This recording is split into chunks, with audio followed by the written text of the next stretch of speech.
In this video, we're looking at 4 ways to say understand in German. And we're going to look at 4 commonly used verbs. The first one, kapieren. The second one, verstehen. The third one, begreifen. And the fourth one, nachvollziehen. And we're going to use examples to do this, to show the slightly nuanced meanings of these verbs in context. To start off with, let's have a look at kapieren. And the first example, sogar Peter hat das kapiert, warum du nicht? So notice the word kapieren here in its, hopefully you recognized, past participle form. That means it's in the past tense. And we've got our helping verb has here. So we're saying even Peter understood that. Why not you? Now we can see in this example the nuanced meaning of kapieren.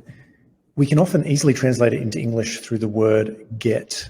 Even Peter got it. Why not you? And that's because it's quite a colloquial word and it expresses something of impatience and often with a little bit of emotion. He got it, or I just can't get it, or why didn't you get it? So there's a bit of emotion, a bit of impatience there. The second one is verstehen. This is our standard word for understand in German, which we use as the base default word for understand when we're translating into German. Ich glaube, Sie haben mich falsch verstanden. I think you've understood me wrong. This is formal. This is a formal conversation. That doesn't mean that verstehen itself is formal.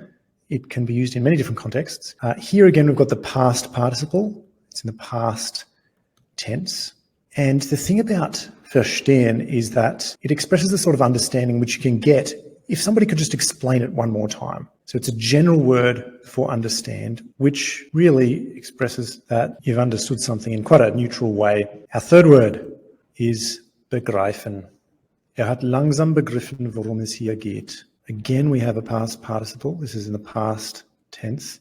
He slowly understood what it's about here. I often translate this by grasp or comprehend. And that's because it refers to something which is relatively difficult to grasp, to get your head around. And so it might take a bit of time or explanation for that to happen. The fourth one, nachvollziehen. Ich konnte seine Argumentation einfach nachvollziehen. I could understand his argumentation or his argument easily. This time, nachvollziehen is in its infinitive form because we've got a past tense modal verb with an extra N that shouldn't be there. There are only 2 N's. And this word nachvollziehen refers to often the context of an argument where something happens step by step and you're understanding or comprehending something in a step-by-step fashion.